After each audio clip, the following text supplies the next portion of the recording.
We're having open and honest conversations about mental health and well-being. We should talk about it with Maira and Sari on Wave Now.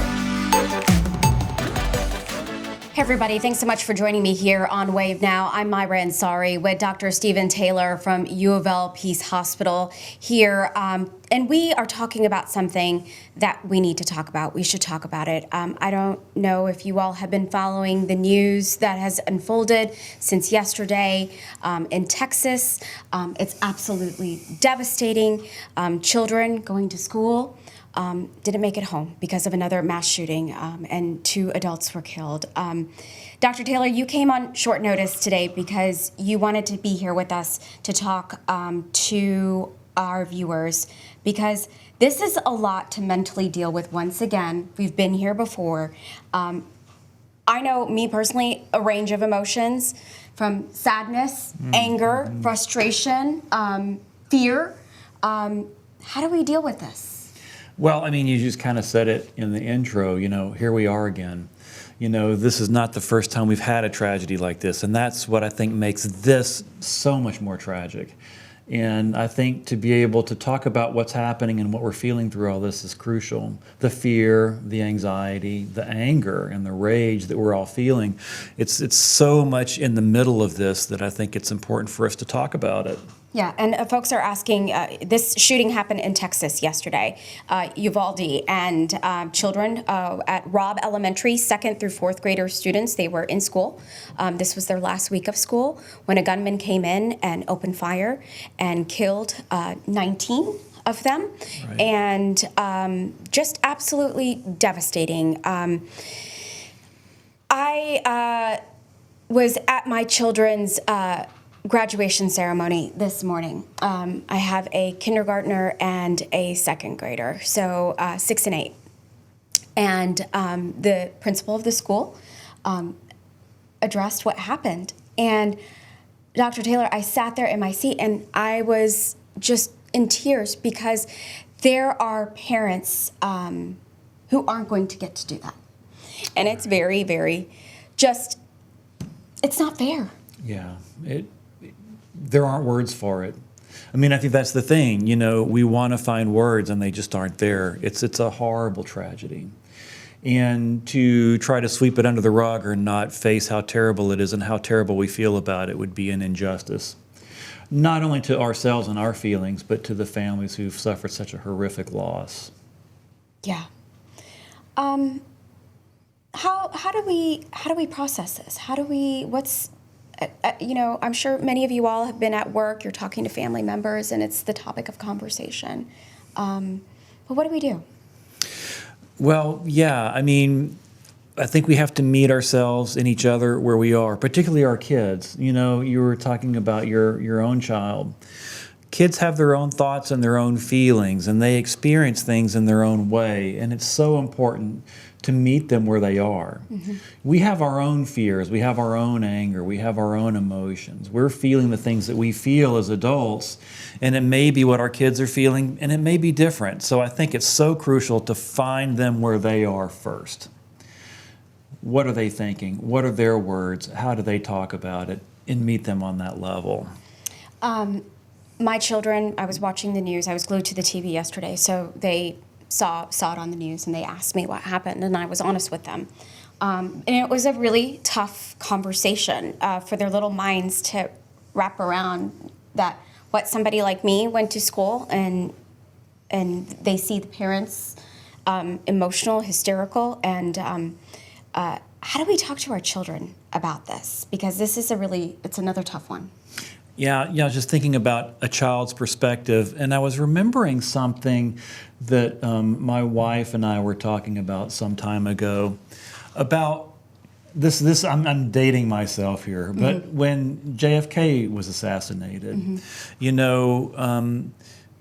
So many of us as kids at that time, we were seeing that something terrible was happening that parents couldn't make not happen. And that was a real terrifying thing for kids. And I think that that's part of where we hear our kids coming from. Something happened that we can't make not happen. And so I think that we need to talk to kids about that and their feelings about it. They may not bring it up because that may not be what they're thinking directly, but I think it's in there. I think that's part of what they're part of the fear, part of what they're feeling. Yes, and I just want to address something for you all joining us on Facebook. Some of you have asked if there was another shooting since yesterday. No, there was not. I apologize if I misled anyone. This shooting is the one that unfolded yesterday in Texas, in Uvalde. Please do not be concerned. There was not another mass shooting. This happened yesterday. So just want to address that for those of you who got concerned. But we wanted to talk about this because we know that so many of you are feeling so many emotions right now. The school year's wrapping up, and I don't think any of us really think about, like, when we drop our kids off to school, when we leave our kids to go to summer camp, when we go into a movie theater, when we go into a mall, all of these places here, something like that could unfold. Right, exactly. I mean, we just don't think about it. I don't hop in my car and think, well, I could have a wreck today. It never occurs to me. Mm-hmm. We don't think about those things all the time. And, as tragic as this is, most of us go to school and don't have these things happen. So it's horrible when it does. And what happened yesterday is a horrible tragedy, and we do need to talk about it. It's not something that we can sweep under the carpet. Mm-hmm. But it's also not that common. So that's the other thing for us to keep in mind. An airplane crash is a horrible tragedy, and anybody who loses somebody in an airplane crash, it's a terrible thing, and it's not something to sweep under the carpet. But we all still get on airplanes. We all still go to school. Those things still happen. So somehow we hold these feelings and emotions that we feel about this, and we still carry on. Maybe there's something for us to talk about there, mm-hmm. How we can contain those feelings and still keep going and not be paralyzed. So how do you show those feelings? It's okay to cry? It's okay to... Yeah, absolutely. I saw an interview yesterday with a woman from Uvalde, and she had said, maybe I'm going to step out of my home and go hug somebody, go do something. How do you release these emotions? Yeah, I mean, you just have to be what you say. You feel what you feel, and to feel it honestly. And there's no reason for you not to feel what you feel.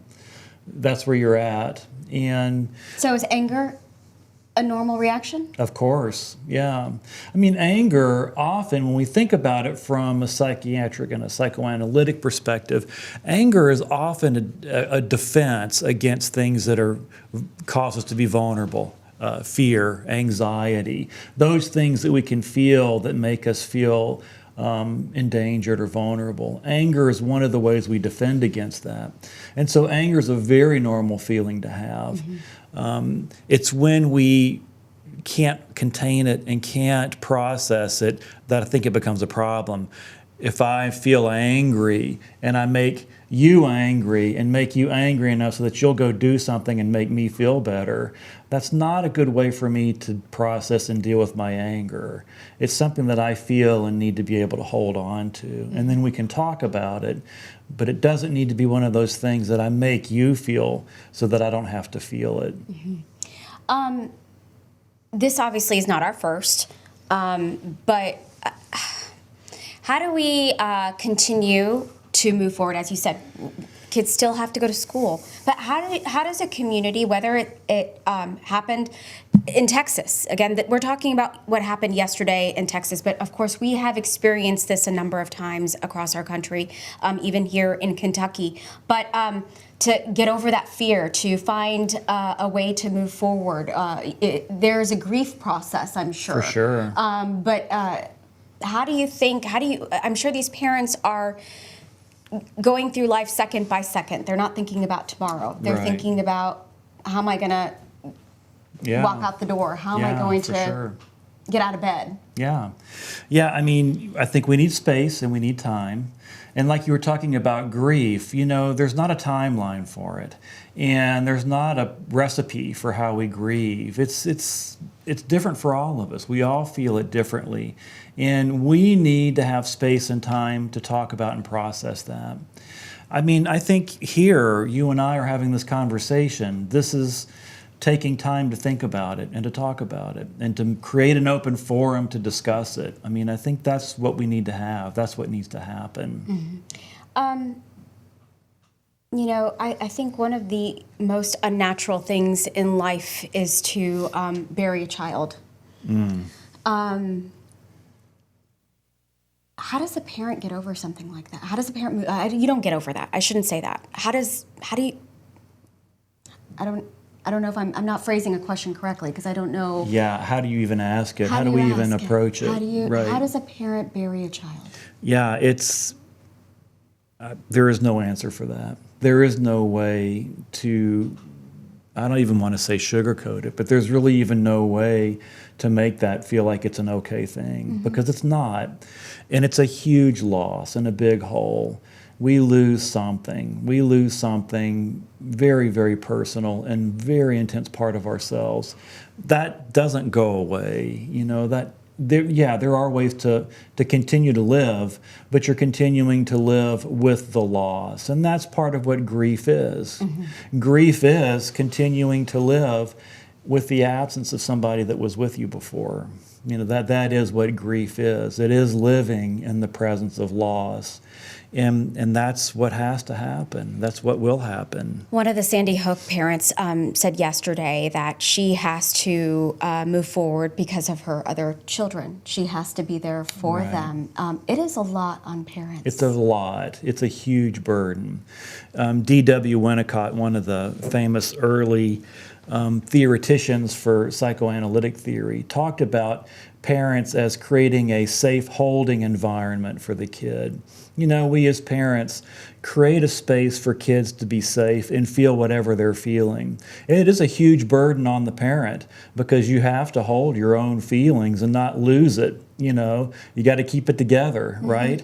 For yourself and for the kid. And that's a huge thing to have to hold on to. And I wouldn't pretend that it was anything less than an enormous burden, particularly now. For our kids, but we do that for them. That's our job as parents. But we do also need to have an avenue for our own sort of decompression. We have to have some venue that we can turn to, support, friends, gyms, whatever it is that we go to help us deal with our own feelings. So I know that many of you are probably experiencing a number of feelings after watching what folded in Uvalde, Texas, seeing the grief that this community is going through. It doesn't have to happen in your community to feel pain. You can see it. You can, you hear the stories of, I heard stories of how amazing this young teacher was and how she impacted the students. You see the smiles on these kids' faces and you wonder what they could have become, Yeah. And it was just taken away. Yeah, that's true. Yeah. There's no easy way to say that. No. And there's no way to make that not be the truth. Yeah. I know that I gave my kids, I held them yesterday and just wanted to hold them. And then today in the car, I just kept telling them how proud I am of you. As parents, you feel like it's your job. That's all you have to keep your kids safe. Well, for sure. And when they go to school, that is not the place where you think they're going to die. Yeah, I think that's exactly right. Yeah, whoever thinks that? We just don't think that.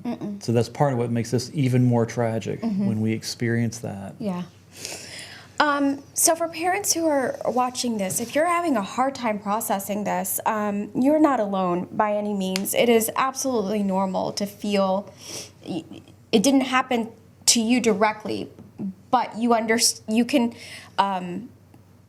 feel that pain. You can't maybe feel that pain. I don't want to say I understand because I don't understand. But you fear that your child, it could happen to you. You fear that the places that you think are safe are not safe. You just hurt. It hurts. It hurts. It does. It does, absolutely. Yeah, it's very painful. And that's what we feel. We have to be honest about that. That's where we're at. Yeah. If folks are feeling any sort of, emotions from this, Dr. Taylor, what do? Do they call up a friend, call up a family member, maybe take some time with your kids, hug your children? What do you do? Yes to all that. You spent time with your kids the other day, and you were telling them how proud of them you were and how much you love them. Yeah, I love your kids. There was, I don't remember where I heard this saying, but somebody was talking about how they deal with working in a pediatric ER, and they said basically when they go home, they just love their kids. That's part of how they deal with all the stuff they see, and what they deal with every day, what it's like to sort of live with and deal with this kind of tragedy. So in your opinion, should we talk to our kids about this? Is it just if they bring it up? What do we do? Always, yeah. I mean, always create an open atmosphere for them. Part of making a safe holding environment for them is to let them know that there's nothing they can't talk to you about. And some of the ways we do that is to we pave the way sometimes, and we can ask, what do you know about what happened? Tell me what you understand. What do you know? And hear what's in their minds. They may not be thinking about it at all, but they may have real thoughts about it. And and they may be waiting for us to ask them. So I think if we ask them, we can get them there. They're smart, right? They're so smart. Right. And they pick up when something is wrong. One of the teachers at my children's graduation said this morning that, she hurt her finger and it hurt and she was crying. And one of the kids said, "It's okay. Adults can cry too." Do we have to? Should we be ashamed of crying in front of my kids? Have seen me cry like a million times, but right. but should we feel ashamed of or hide when we're feeling this type of emotion? They know. I mean, they're not stupid. Yeah, they're not. They're gonna get it. I was talking to a child psychoanalyst once, and he was telling me about an encounter with one of his kid patients, and the kid they were having make-believe time, and he was pretending like he was shooting the analyst, and the analyst was like, "Oh no, you shot me, I'm really hurt." And the kid's like, we're pretending, right?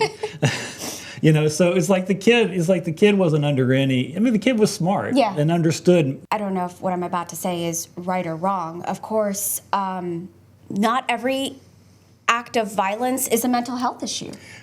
Absolutely. Right. And to reduce it to that, I think, is a disservice to the conversation, because we need to be mental health may need to be in the conversation, but I don't think it needs to be where the conversation ends so that we can abandon it and go on to business as usual. Yeah. I think it has to be a much bigger conversation than that. Yeah. Thank you for talking with us. I'm very glad to be here. Thank you. Thank you. All right. I'm Maira, and sorry for Dr. Taylor.